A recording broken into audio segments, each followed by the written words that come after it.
Hello,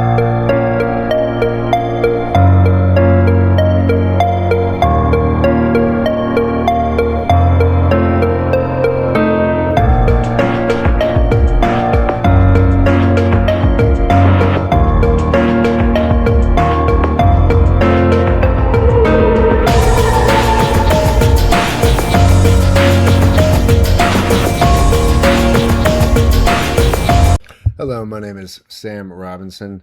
I'm the Gnostic Syncretist, and this is the Anti-World Order Initiative. And it has been a while since I have done a video, and sorry for the long delay, but here we go again with multiple articles that will undoubtedly show you where we are heading under the Trump administration. And it's not looking good. It's really not looking good. I mean, this may be the most important thing. This was, when was this? June 29th. Okay. So I don't feel like enough Americans fully appreciate the fact that they're attempting to use online safety, not just here, but everywhere in America and everywhere in the West, from Australia to the UK to the European Union to Canada to Britain. They are in some form trying to either ram through or finagle their way into a digital ID system of total control and online surveillance, where everything will become centralized. Everything will become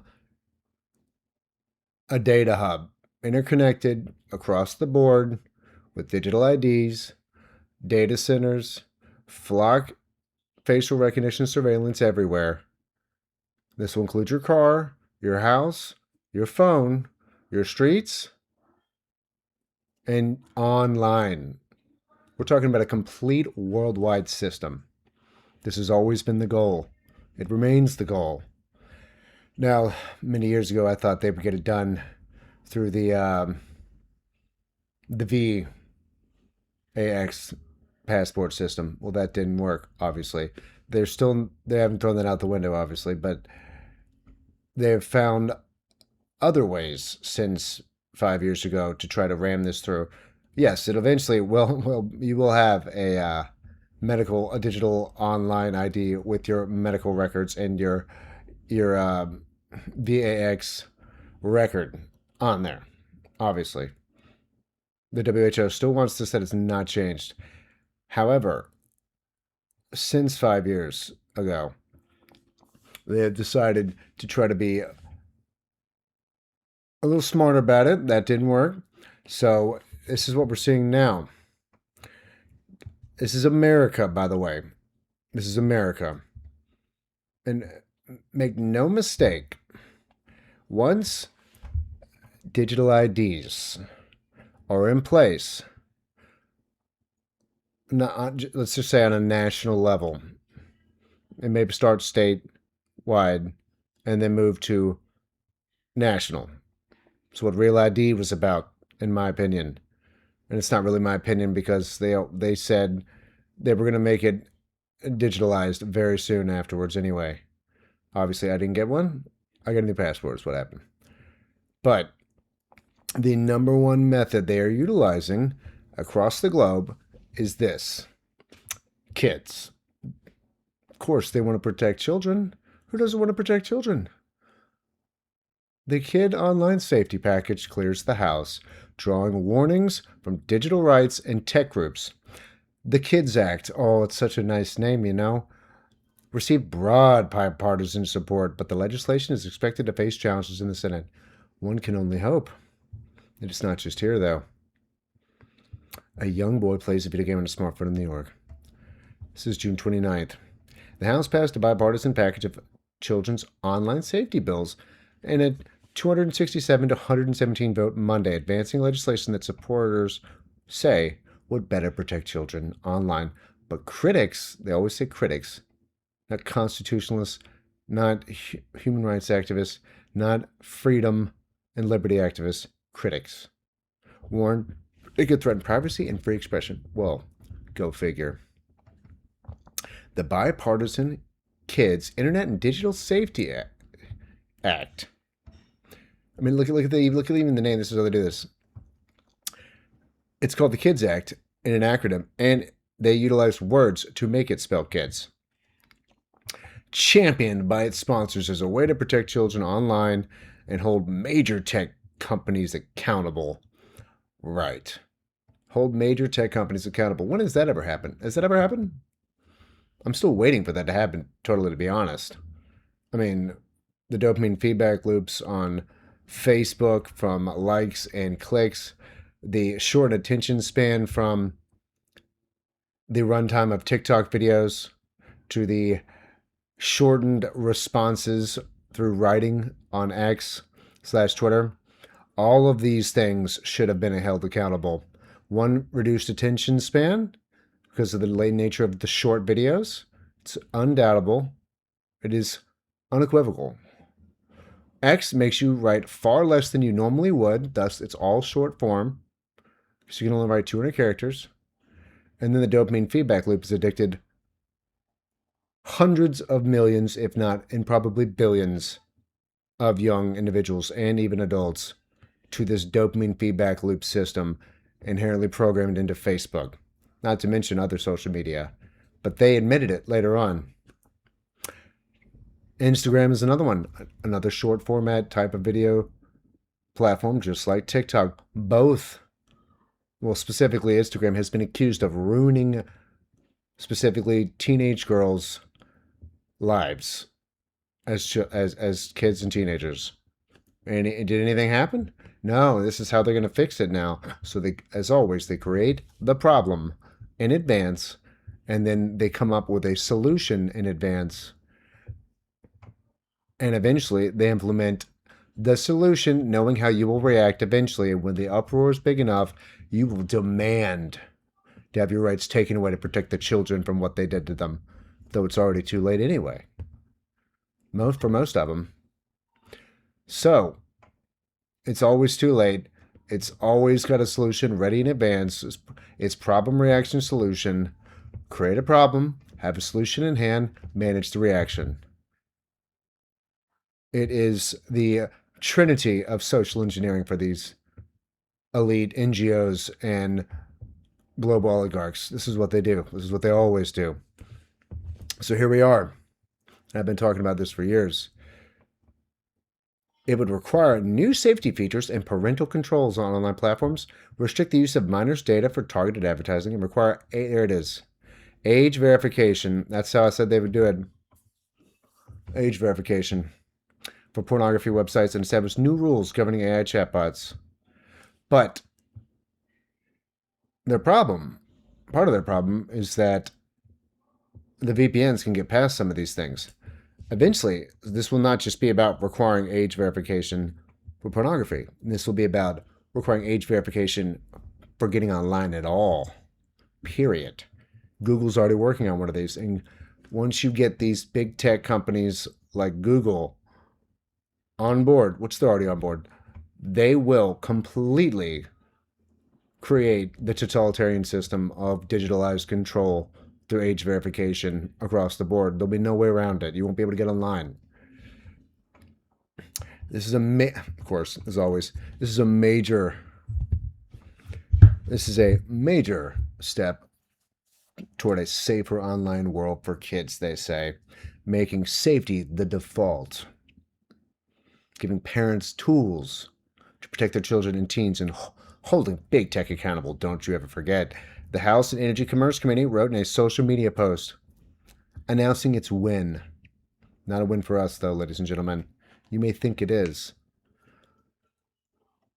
As Ronald Reagan was quoted to have said long ago, it used to be, the last words you ever wanted to hear was, "Hi, I'm here from the government. I'm here to help you." It should still be that way, but it's not that way. The House package reflects a narrower approach than the Kids Online Safety Act, which was previously approved by the Senate. House lawmakers removed provisions, including a controversial duty of care requirement for online platforms that supporters said would have more aggressively regulated technology companies. They work hand in hand with these technology companies. They're part of the military-industrial complex. The government uses them. Is it literally? They are a private-public partnership strategy. Combine. The idea that they're going to regulate technology companies is a joke. The Kids Act, which was introduced in March, gained traction as social media platforms face increasing legal pressure to add more safeguards to ensure children's safety. Now, rising scrutiny of platforms' ability to protect children online has fueled a wave of age verification laws around the world. And I said this was going to happen. Those measures, however, have alarmed privacy advocates. We're just advocates, of course, who argue that age gating the internet would affect all users, not just children. That's the point. That is the goal. That has always been the goal. The package of cobbled together bills is a mess with different age gating schemes for different services using different standards. It's a lot of complexity and a lot of legal risk. That's not the main problem, honestly. Faced with that, many companies conclude that the safest option is restrictive age checking practices across the entire platform. Period. That's what, of course.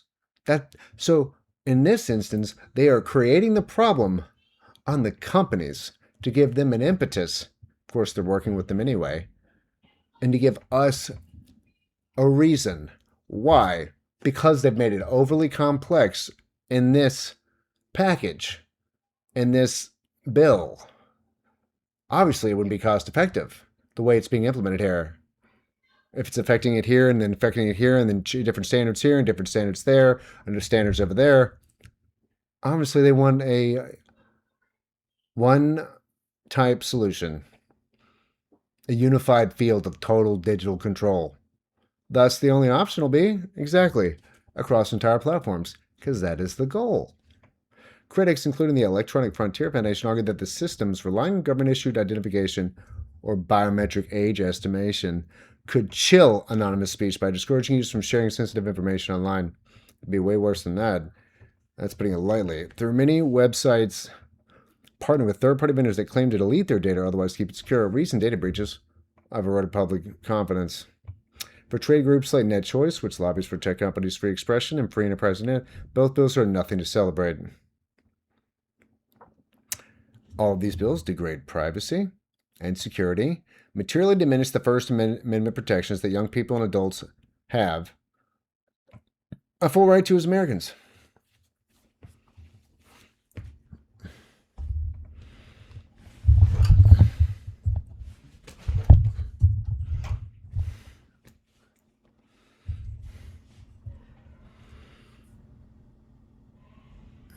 And bring the United States more in line with a global effort to undermine the free and open internet. Of course. That is the idea.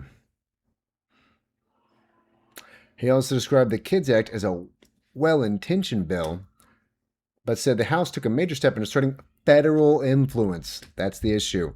Over online speech. Absolutely not. Legislation is expected to face hurdles in the Senate, as if, where some members have criticized the House package for omitting Crosa's duty of care provision, arguing that it would weaken protections for children. No, they're not. Of course, they're not arguing that your rights are being taken away. They're arguing that it'll weaken some sort of protection for children. The bottom line is that this package has gutted many of the key provisions in the Senate bill necessary to protect kids and their families. They don't want to protect your kids and your family.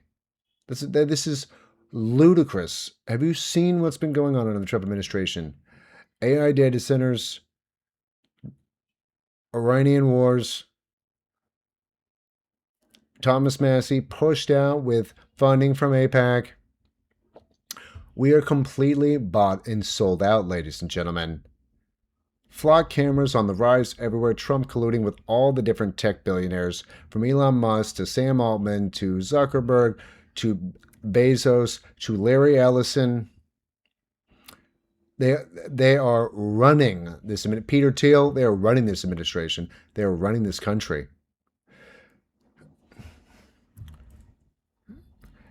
It is grouped with another set of bills that also fall short of showing what strong safety measures are needed for kids and instead insert many studies at a time when our government needs to do more than just study this problem. Right. No, they need to do more. No, we need them to do less. Parents need to do more. That's who needs to do more. Checking free speech, lawyer Preston Byrne expressed criticism. Lawmakers will be able to pass any type of skepticism. One way to look at the Kids Act is as, for once, somebody's blunt, as a censorship bill, which it is. He's a senior fellow at the Adam Smith Institute in London and advisor to the UK Free Speech Union. Another way to look at it is as a middle finger to the Senate, and it's even worse. Bill, the COSA. I'm not sure any of this gets worked out in conference between the two chambers. So let's see what other bills like this are being implemented in our world today.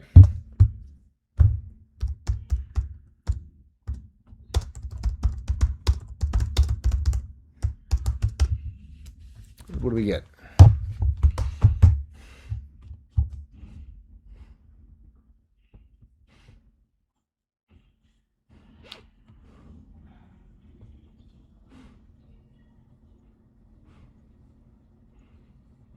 Here's the UK.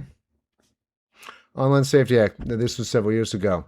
Online Safety Act received the royal assent on October 26, 2023. Protects children and adults online. It puts a range of new duties on social media companies and search services, giving them legal duties to protect their users from illegal content and content harmful to children. The Act gives providers new duties to implement systems and processes to reduce risk their services are used for illegal activity. Of course, keep in mind that the entire UK government bureaucracy is basically an illegal activity itself. As of last year in March, platforms have a legal duty to protect their users from illegal online content. They just say illegal.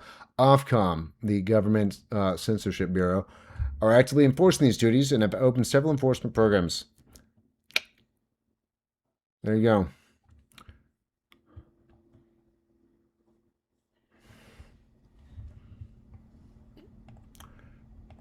Let's go again. All right, global overview. Online safety legislation has expanded rapidly across the globe, reflecting a shared concern about digital harms while balancing freedom, bullshit, and innovation.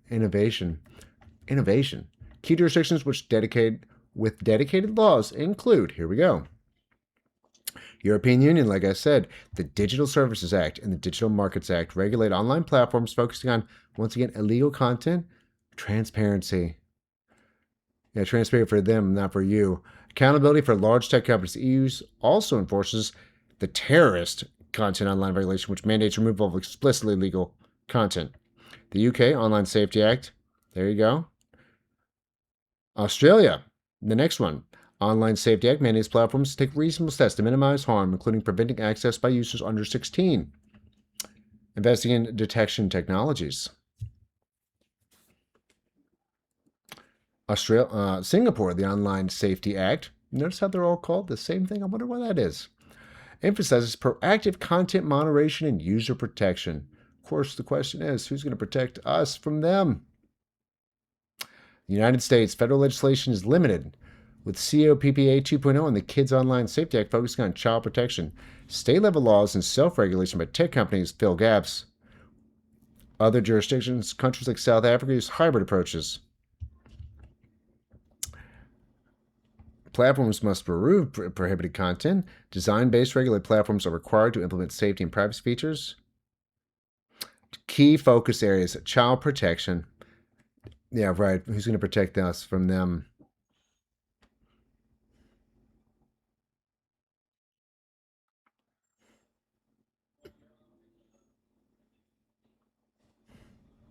Check this one out. Ooh, there you go. Online safety regulations around the world, the state of play and the way forward. NYU. Governments worldwide increasing regulation on online platforms with a view of addressing a variety of risks and harms associated with digital communications. Never mind that they're the ones who implemented them. The UK, EU, Australia, Singapore. Pretty sure Canada's got one, which is why my VPN is pulling out. Select 26 distinct online safety regulations across 19 jurisdictions. European Union, Ireland 2022 Online Safety Code 2024, the UK Online Safety Act 2023, Age Appropriate Design Code 2020, Digital Services Act. Australia, Online Safety Act, Social Media Minimum Age Amendment 2024, Basic Online Safety Expectations. India, Information Technology Rules. New Zealand, Harmful Digital Communications Act. Now, that's a while ago. South Korea. South Africa. Brazil. Look at all the ones right here.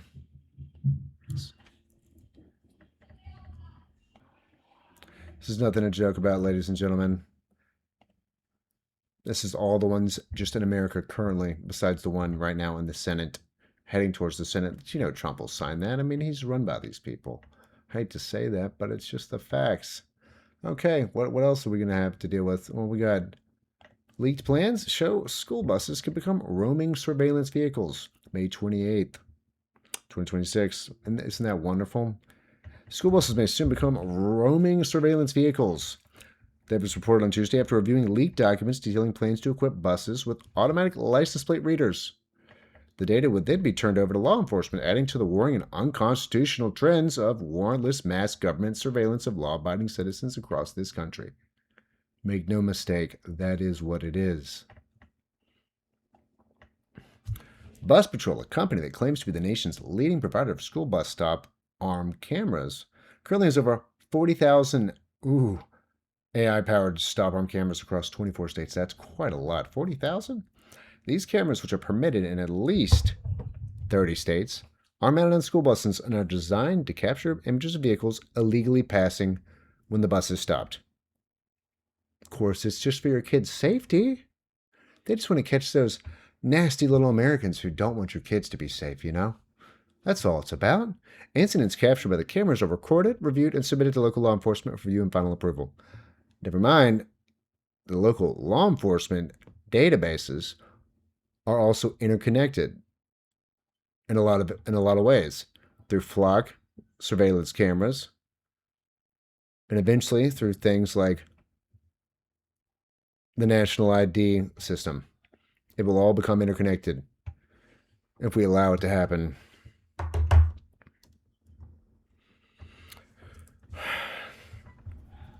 Although intended to improve students' safety and driver behavior near school buses, stop arm cameras have been criticized for failing on both fronts, while generating tens of millions of dollars for companies. Oh, wow, am I not surprised? Now the company has plans to expand its revenue, data collection, and partnership with local law enforcement by turning its stop arm cameras into ALPR cameras. ALPR cameras, such as those run by companies like Flock, which is just what I was talking about. Flock cameras, like I said, they're already interconnected with law enforcement databases. I was talking to my mom about this like 4.5 years ago. Capture the license plate numbers of passing vehicles along with the location, time, and date. But unlike red light or stop arm cameras that only capture data if the technology perceives a specific violation, ALPR cameras photograph every vehicle that drives by and can use artificial intelligence to create a profile with identifying information that then gets stored into a massive database.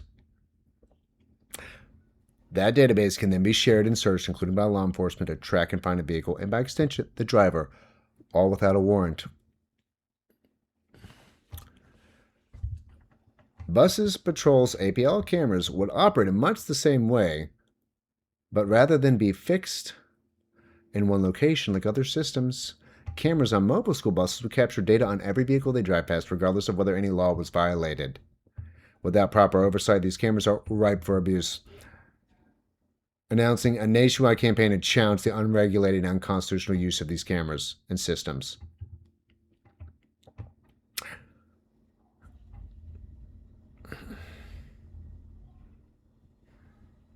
Of course, then it's somehow going to be about immigration all of a sudden. Data security has already come under fire after reports of sharing with immigration agencies despite accompanying policies forbidding it. Right. Texas law enforcement officers used the technology to go after women who received an abortion. Ooh, it's not about these type of specific incidences, people. They're not going to target individual identity groups or make it party based. It's going to be, simply put, a Chinese style totalitarian digital ID run digital AI powered camera smart grid surveillance system across the country for the government. It's nothing about politics. Make that no mistake. It is not about politics. Politics is nonsense.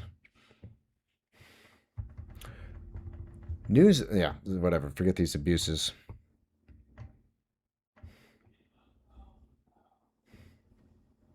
Right, great. They're going to propose an amendment to do some sort of amendment to change so it's only used for tolling. Since when is tolling constitutional? Bus Patrol leaked documents suggest the company is aware of the controversy and anticipates resistance from communities. God, I hope so. However, the company is being pushed by a new investor to find alternate revenue streams. In theory, such technology could be narrowly tailored to only collect data when a violation occurs. But there's a real risk that AI will be used to create a hellscape of over-enforcement. That's a quote. Yes, it will be a hellscape of over-enforcement. No way around that. All right. What we got? This is the same article, or maybe not. It's another one about the kids' school bus. Just last week, we published a story about how companies that maintain automatic license plate readers and profit from selling the data are also looking to track electronic signatures from connected devices and even your car's infotainment hardware with a new product straightforwardly named Signal Trace. And they're not going to stop there. Yeah, this is the one. This is the same basic company article about school buses. Stop-arm cameras have been criticized for delivering promised safety benefits, but they're nonetheless generating tens of millions of dollars, blah, blah.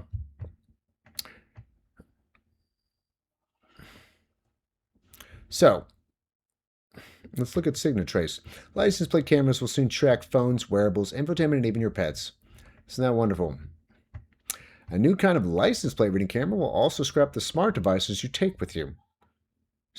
Scrape. And wrap all that data in a nice little bow for law enforcement and the government. How wonderful. If data brokers can track the device you take with you, they know where you live, where you go, what you do.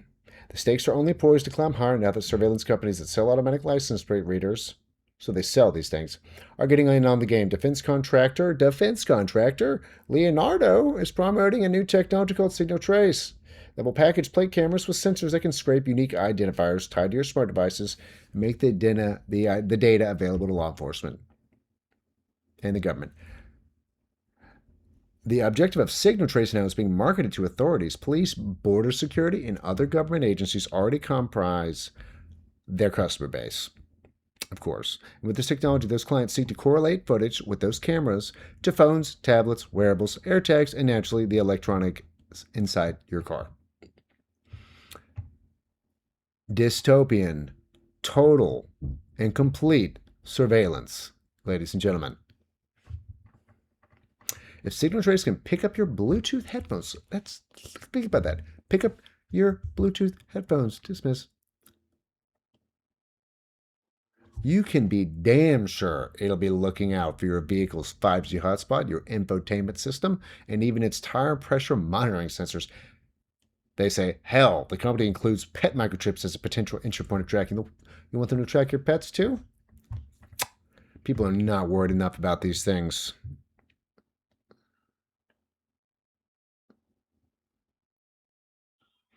Links devices that regularly travel together, correlating them to license plates. Recognizes vehicles by electronic fingerprint even without a visible or correct plate. Aids in detecting gang movements. Stores device and correlation data securely. Wow. Even operates effectively in off-road and non-traffic environments. Wow. How terrifying. That's pretty terrifying, ladies and gentlemen. This is a brave new world. Track devices. Signal trace correlates license plates to a variety of identifiable device types, including RFID tags. Which ones have those? Key cards, asset tags, pallet transmitters, pet microchips. Bluetooth devices, mobile phones, wearables, watches, fitness trackers. I've always told everyone to get those things off your freaking hand immediately. Where do you think that data goes? Now, this makes it even far creepier that these cameras will be able to pick up on that signal. Are you surprised? You shouldn't be. This is where it's always been heading. You thought it was just going to be something for your own convenience, huh? No, it's for their convenience. Wireless headphones. Now, that's fucking scary. Excuse my French. Vehicle components, tire pressure sensors, security and safety sensors, infotainment systems, Wi-Fi sources, vehicle hotspots, tablets and smartphones, and your laptop. Anything you might carry with you. The only thing not on this list, the only thing not on this list is a watch like this and your at-home PC. And that's about it. And anything that's analog, basically. The goal here is to bridge the gap between vehicle and occupant. All right. Previously, these cameras could track a car's whereabouts at a given time. Throwing a glut of unique identifiers, though, in the job of tying an individual or multiple people to that vehicle becomes trivial for them, and not something anyone can simply opt out of. That's the point. They don't want you to be able to opt out. There's going to be a point not very far in the future, between now and 2030, where there will be no opt-out function anymore. It'll be over. Unless you get rid of all your devices. And even then, it may still not be over. Of course, the ALPRs were already bad news. The Electronic Frontier Foundation found that the simple act of repeatedly capturing photos of cars in transit at multiple points of their journeys, day in and day out, was enough to establish someone's pattern of life. And even identify those they associate with. Oh, that's great. The defense contractor Leonardo was granted the patent for the technology that underpins signal trace 2 years ago. A press release announcing the milestone, they say. Yeah, milestone for fascism, concludes with a disclaimer that the company's tech captures device frequencies emitted into the air. Now, oh, wow, does not decrypt or capture the contents of the device, the communications. Oh, that makes it just so much better. Because you can get that in other ways. That's precisely how these firms are able to evade culpability for the surveillance they enable. Whether they're cracking encryption or not, the results are the same, ladies and gentlemen. Let's see what a few people had to say. Seriously. We seriously going to just sit back and let all this not only happen, but continue to get worse? We need to do something about this before it's too late and we are in too deep. We are getting worse than even China in this country, and it's got to stop. I couldn't agree more. The problem is that technology is always faster than the law. Starting to look like the old, well, if you're not going to do anything wrong, you don't have anything to worry about argument no longer works. It never did. This shouldn't be a partisan issue. Of course not. I don't trust any government with this level of data and the ability to track a population. Thank God. You shouldn't. The same government who issued you a unique identifying number at birth, they already knew everything about you. This isn't about the government. It's about business. Business are the ones tracking you. That's what technocracy means, ladies and gentlemen. They supplant the government and become a technocratic government bureaucracy without you voting any of them in or having any say whatsoever. We need a constitutional amendment saying that people own data about themselves. Good luck. Well, we needed it 120 years ago. It's probably too late. That's exactly right. We do. The fourth one, unfortunately, just like the first, it no longer exists. Define late-stage capitalism. Companies making money selling technology that openly infringes all the freedoms that allow them to do business in the first place. The same freedoms their customers are supposed to be protecting. I would call that cronyism. Well, that's just a little insight into what Americans had to say. There you go. All right, what else we got? Then we got Flock. We got Flock.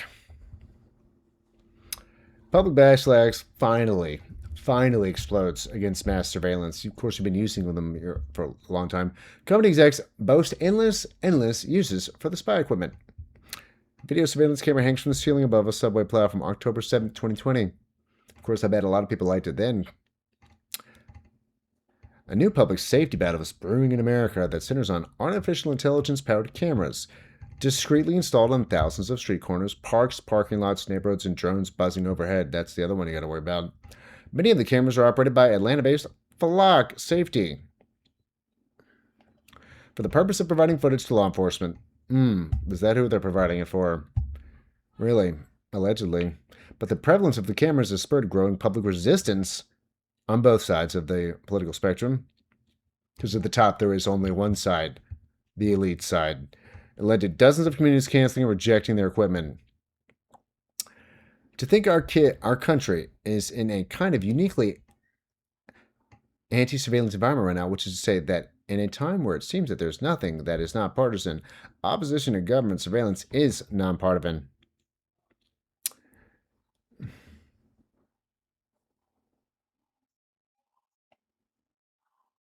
In April, elected officials in Dane County, Wisconsin voted overwhelmingly to cut off funding for the 24 surveillance cameras the sheriff's department had been leasing from Flock. Anger over the cameras spread on Nextdoor, Facebook, and other social media platforms, fueling nearly unanimous votes. There's a public safety issue here, and there's also a privacy issue. There are serious concerns about individuals who can be monitored without their knowledge, or if it's even constitutional or ethical to track people without a warrant. Of course it's not. They don't care. According to DFLOC, a grassroots organization that opposes the cameras, more than 70 cities have canceled or rejected Flock camera contracts or deactivated their equipment.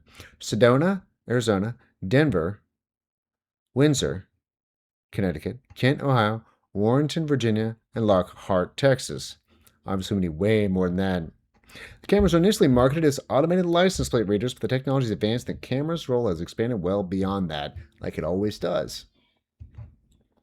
We have cameras that are used for everything from illegal dumping to drug houses to hotels that are just big problems. An engineer with Flock Safety told prospective customers in a demonstration video of Flock's AI-powered Condor camera, there are endless uses for what we can do with these things. I remember I read an article maybe last year about how they will eliminate crime and completely eliminate crime within less than a decade. At what cost? To your privacy, to your rights, to the Constitution, to what it means to be American. The Flock Condor cameras have pan, zoom, and tilt capabilities, providing real-time streaming and tracking of both vehicles and humans. The expanded surveillance, Mr. Cox said, is just coverage for cities that are looking to make sure they have a video record of what happened in town square or on these main drives. According to the ACLU, between 80,000 and 100,000 Flock cameras installed across the U.S. perform more than 20 billion scans monthly. Need I say more? They can be spotted on highways, at intersections, in neighborhoods, apartment complexes, and in parking lots of businesses such as Lowe's and Walmart's. So watch out when you go there. Flock is also promoting automated drone security. How wonderful. Which the company advertises deploys a drone to an area when an alert occurs, getting eyes on the incident immediately. The ACLU and other critics label the technology a form of dragnet surveillance and warrantless tracking of everyone on the road. Well, of course, that's the point. The data can be shared nationwide by police and others with access to the recordings. All an administrator needs to do is click a button. What this means in practice is that officers with the Florida Highway Patrol and those in Dallas, Texas, Jacksonville, Florida, Columbus, Ohio, and thousands of other locations can track where and when Massachusetts residents are driving, even when they are in Massachusetts or any other state. All without demonstrating any probable cause or even reasonable suspicion that those people have committed a crime. Now imagine that level of total surveillance in a government that's run like what you imagine in your worst nightmare is Orwell or A Brave New World. You speak out against the government, they can find you anywhere, anytime, at any moment. Shut off your bank account once it goes digital, and there's digital currencies everywhere. Cut off your ID. You won't be able to, say, buy a beer or go to a bar. You won't be able to purchase anything. It'll be exactly like what you know is in China. Do not make the mistake of thinking that cannot occur in this country, because it is quickly occurring, whether you want it or not. Some of the cities that nixed the cameras cited concerns that local and state law enforcement were sharing surveillance data with U.S. Immigration and Customs Enforcement, which used it to locate and track immigrants who are in the U.S. without permission. Homeland Security, of course, being able to access these things. The FBI wants to gain more direct access, as if they didn't have it already, I'm sure. May the FBI put out a solicitation for a contractor that can enable the Bureau's access to the nation's entire network of surveillance cameras. Oh, really? The vast majority of which are operated by Flock Safety. See, this is what people don't understand. It's not necessarily your government that you have to worry about. It's not necessarily corporations you have to worry about. It's the both together, united. Because the DoD and the National Security Administration, the FBI, the DARPA, RAND Corporation, the State Department, the CIA, all those things have to do, the best thing they can do is spin it off into a private sector organization and then reroute it back to them once it's already finished. Because you can't sell that kind of mass surveillance stuff through a government agency. We'll pick up on that too quickly. So you start it like this with Flock, and then you just gain access to it later. Facebook was created by DARPA. It was called LifeLog. That wasn't going to work for them. They weren't going to be able to sell that type of Facebook under the Department of Defense. No one would sign up. So they shut it down. And the next year, Facebook was run by Zuckerberg with a nice little story, a nice little get-rich-quick scheme that makes him look like a college dropout who just made it big all of a sudden, like, because they want you to believe anybody can, and everyone logged on. And it was just for colleges at first, and then now look where it is. It's everywhere. Same thing like this. You want to surveil everyone in America? You spin it off as Flock Safety. Then the FBI and CIA come back in later and get mass surveillance overnight after it was spun out into the private sector. The Bureau cited a, quote, crucial need for accessible license plate readers to provide a diverse, and reliable range of collections across the United States, according to the contract proposal. The data should be available across major highways and in an array of locations for maximum usefulness to law enforcement. Right? The Bureau and other law enforcement agencies say the data is critical in helping solve property crimes, locate stolen vehicles, and track down missing people because they just love you so much. The data is also used in court to successfully prosecute criminals. Right. Walmart uses Flock systems in its parking lots to ensure safety, theft prevention, and fraud reduction in the name of mass surveillance. Flock safety officials said their technology is used in more than 4,000 communities and helps solve crimes and improve safety. That's how they always pitch this. Yeah, the cameras were credited with helping solve every single homicide over 2 years. They cut shootings and murders by 25%. No, they didn't. Home Flock headquarters, police used cameras to recover 104 stolen vehicles, track down 93 people wanted, and reduce burglaries by more than half. At what cost to your overall freedom, ladies and gentlemen? Oh, they say it doesn't track anything there. License plate radar. Cannot track vehicles, much less individual people. They take point in... Yeah, right. But abuses of the surveillance data are well documented.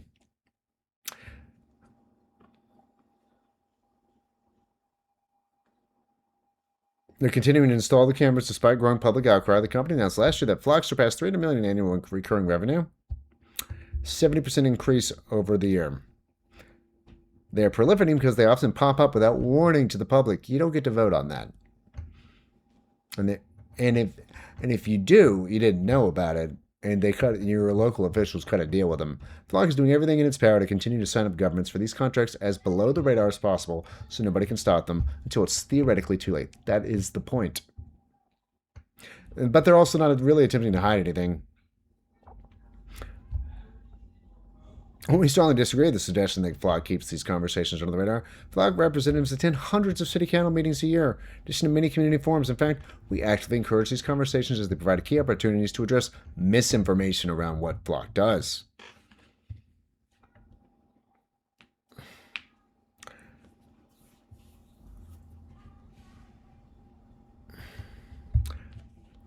Finally, someone said Sean Harmon, who's running for a seat, is pledging to end Cape Coral Flock's camera program. This is really what should be stated out loud every time. Flock cameras are just the initial expansion of the surveillance state that George Orwell warned about. It is the precursor to the same surveillance operations we see in communist China. Well, of course. Is he a conspiracy theorist, though?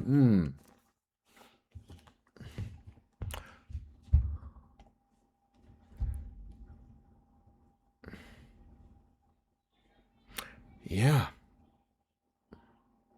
There you go. Scanning visitors. Whew. Right. That one's really creepy. All right, then we got AI data centers. Woo! Bold.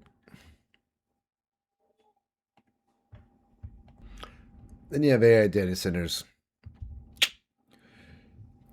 which will help them process all this mass surveillance information. An AI data center is a facility purpose-built to run artificial intelligence workloads, training large language models, processing inference requests, and storing the data sets those models learn from.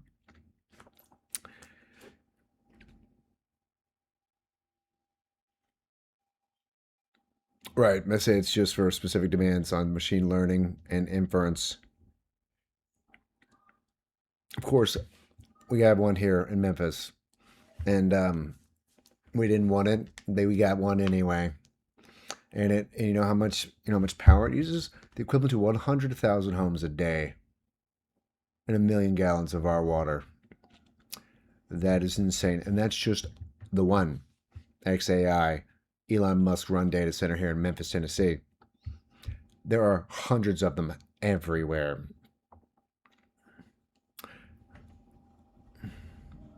Truth about AI data centers and why it matters.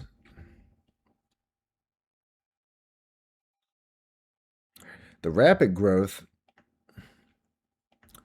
of AI infrastructure has raised important questions about energy use, sustainability, security, cost, and community impact. What about privacy rights? But not every discussion about data centers is grounded in fact, and many people have limited visibility in how these facilities operate. And as organizations invest more heavily in AI, communities evaluate proposed data centers. Separating perception from reality is becoming more important. Below, members of the Forbes Technology Councils share the truth behind common misconceptions about AI data centers and explain why getting the facts right matters.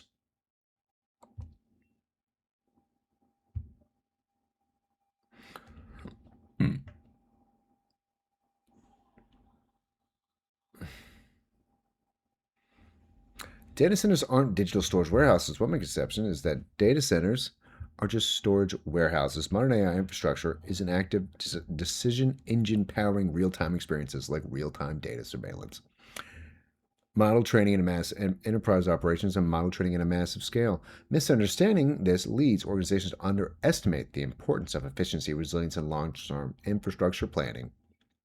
Right. Right. Of course, this is Forbes, or you can't trust. There's still a misconception that AI data only lives in the data center. While large facilities play an important role, much of AI's real-world value depends on processing data closer to where it's created. If leaders plan only around centralized environments, they risk higher latency, rising costs, and performance gaps. This is how they sell this crap. This is how they obfuscate and lie. Common misconception is that data centers are only power-hungry AI infrastructure driving environmental harm. In reality, they also support healthcare, utilities, airports, air traffic, national security, public safety, transport, and banking. This matters because energy, cooling, resilience, and sovereign capability must be planned carefully to prevent issues with privacy, security, and data leakage. I love how they even mention the idea of privacy as anything to do with this. It's anti-privacy. It's anti-human. Another misconception they state is that data center security is mostly a network and endpoint problem. Layer that actually enforces isolation between workloads. I'm not going to read that kind of crap.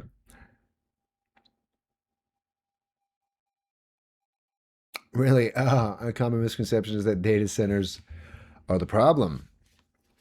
In reality, inefficient data management drives unnecessary scale. Right. Poor data quality and retention practices inflate energy demands, so the real responsibility lies with the leadership decisions.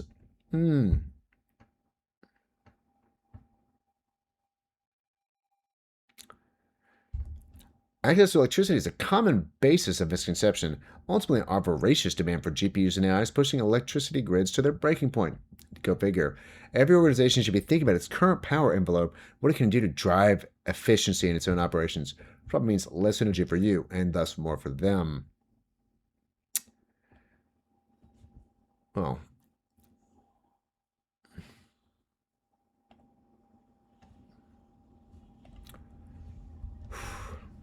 you want to know how many there are? And then more in this video. Once again, my name is Sam Robinson, and thank you for watching tonight. This is how many they are, ladies and gentlemen. There's definitely more than that. Here you go. When was this?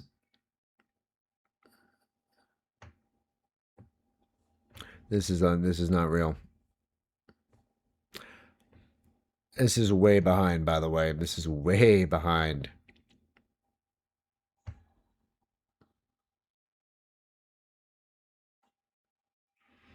This is a massive understatement.